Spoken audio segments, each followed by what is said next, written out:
Thank you, Damien, for sharing such a unique concept of micro-learning.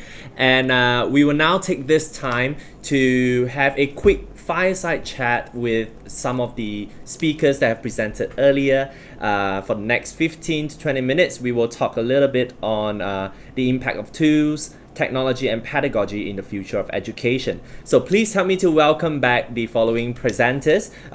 Mr. Andrew Nye, the Head of New Product Development under Cambridge University Press and Assessment. Mr. Damien Tham, the Business Development Manager from GPEX Malaysia. And last but not least, Ms. Winnie Lee, the Executive Director from Hi10 Group. Hi. Hello, hi everyone. Hi, everyone. Hi, Winnie. Hi, Andrew. And hi, Damien. Hi. Thank you so much for sharing all those with us just now. It was really exciting to see. And let us kickstart this fireside chat with Andrew. I know this is a little bit of a impromptu question and a kind of abrupt question, but while we are still at the subject of integrating technology into classroom, just now Winnie was sharing, and then Damien shared the new concept of micro-learning. Could you share with us your thoughts on these presentation? And, because you and your team have the global perspective when it comes to the usage of technology, and we really appreciate your comments on some of these ideas and implementation that we have had in here in Malaysia. Sure. Yeah, very happy to do that, Jason. I mean, I thought they were great presentations. I mean, Winnie just seemed to be echoing a lot of the things that had been said in earlier presentations. So I think the kind of principles and the methodology that you're applying, Winnie, makes total sense to me and to, I think, certainly the other speakers from Cambridge. And I think micro-learning is a really, really interesting concept. And it's something that we've worked with quite a lot. And I used to be a trainer on CELTA courses for, teachers who want to become teachers of English, and kind of micro-learning for trainee teachers and for teachers is something that we used to use quite a lot. And it's a great way of helping learners, whoever they are, whether they're teachers who are learning or kind of young learners. It's a great way to help try out new techniques and new approaches in a kind of safe space. So yeah, I'm a big fan of micro-learning. Thanks, Andrew. And we have always been talking about this. We have been through a trying time with COVID and with lockdown and stuff. Now I'd like to hear from Winnie. As a principal, I'm sure that you have encountered countless hardships in preparing your teachers and your learners, especially for online lessons. So maybe you could share with us what are some of the key challenges that you have observed when it comes to delivering an online lesson. Well, online lesson, basically the first thing is, how do we bring everything offline to online? And it's so difficult, especially to have all the teachers to sit in front of a camera. Like, I think you can see me, still trying to do all this action and, easily go out of the frame, because for young learners, we have so much active actions, going around the classroom, moving around. And it's so hard to just sit on the chair, for a long period of time in front of the screen. And it's even harder for the young learners, the 3 and 4 years old, sitting in front of, of the computer. And also the attention span, like how do we continuously grab their attention? That is, I would say, one of the main challenges that we face. We're trying to solve by providing different games, different animations, different tools.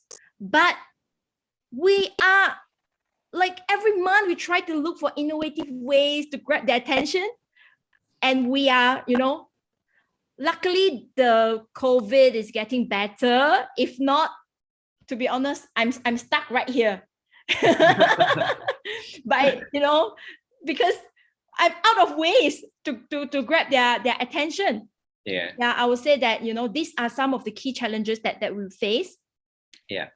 Thanks, Winnie, and that's pretty much understandable. So we have listened to one of the few challenges you have mentioned, the attention span, and also transporting offline content to online. So maybe Damien, you can share with us what are some of the, you under GPEX, you have been working alongside a lot of kindergarten partners. What are some of the solutions that we can offer to help teachers and to help learners alike? Are there anything right there right now? Yes. So I totally understand, the preschool teachers situation, and that's the reason why GPEX, we produce the learning series. We pre-record all the teaching videos for the teachers, so they just had to play the video in the class and to facilitate the learning via Zoom last year when Malaysia just gone into a lockdown.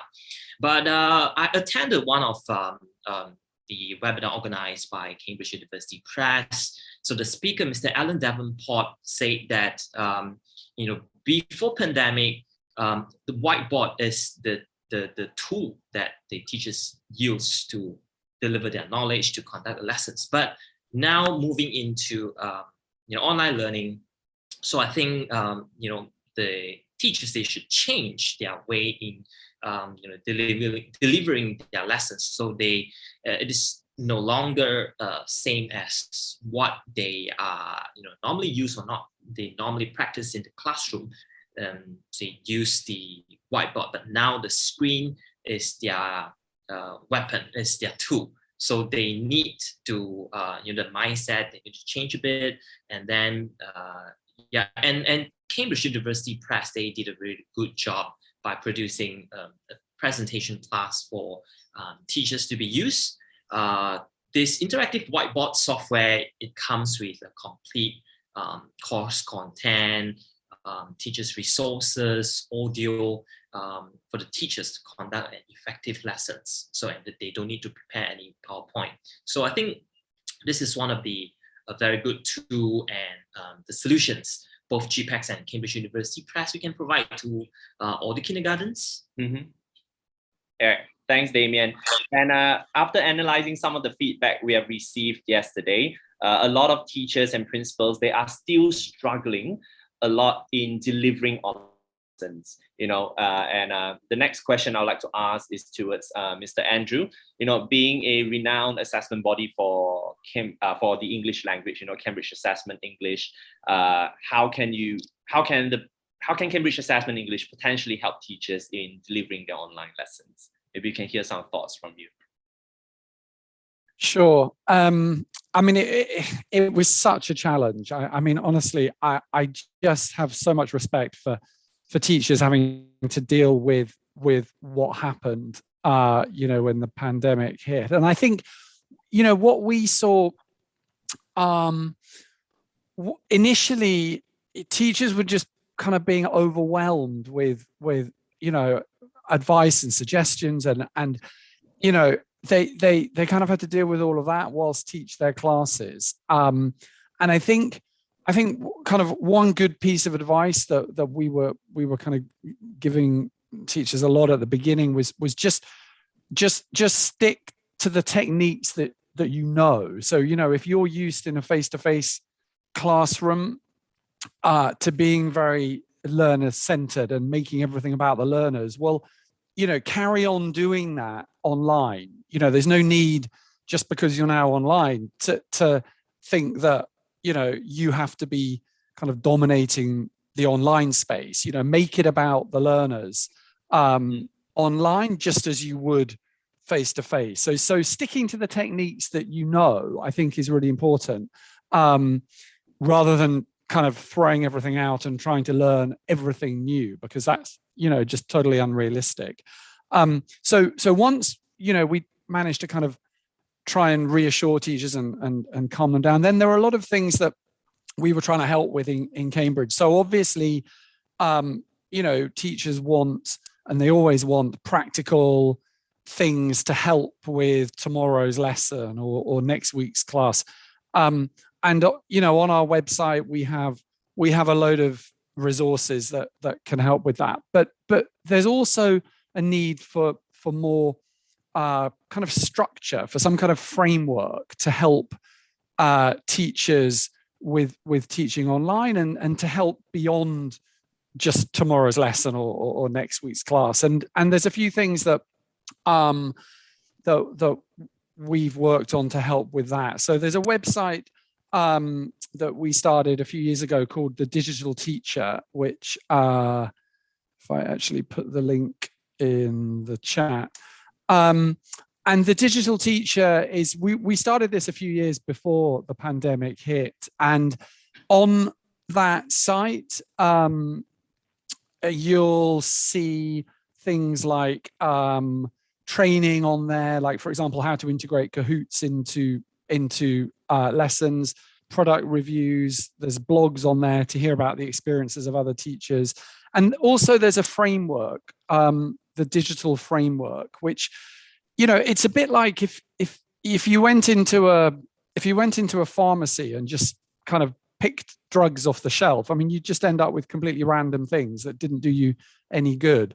And it's a bit like that with teaching. You know, teachers need a structure and a framework, and they need some kind of logic and sense to how they're going about their online classes, and the digital framework provides that. The other thing that we did also, like, this was before the pandemic struck, but then we relaunched this once the pandemic had hit, was a course that we run with FutureLearn.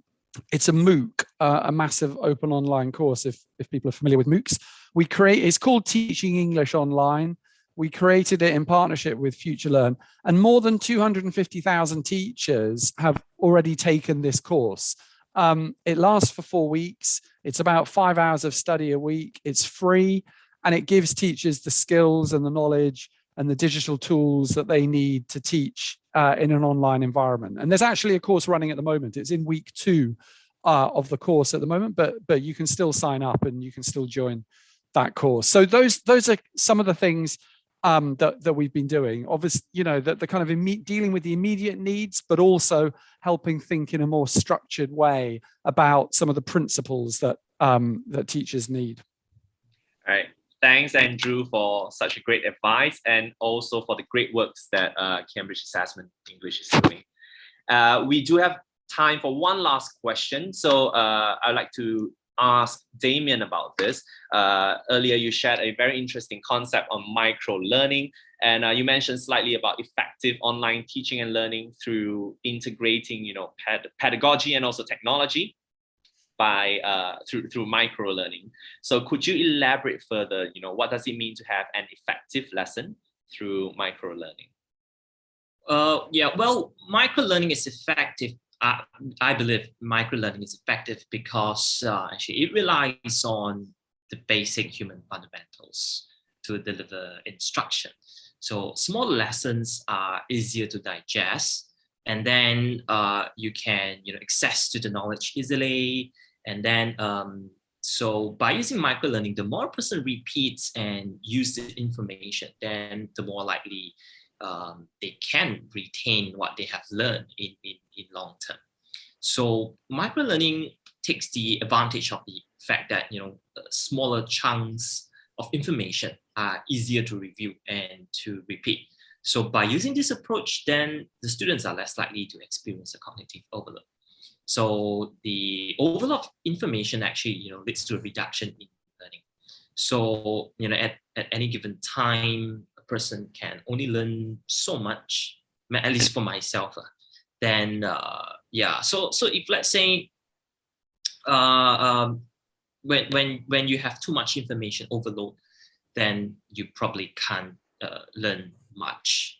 So to me, I feel that, you know, micro-learning is an effective way of avoiding this, since it's emphasized on reinforcing what we have already learned before new information is acquired. So yeah, so that's the reason why I think it is effective in this way.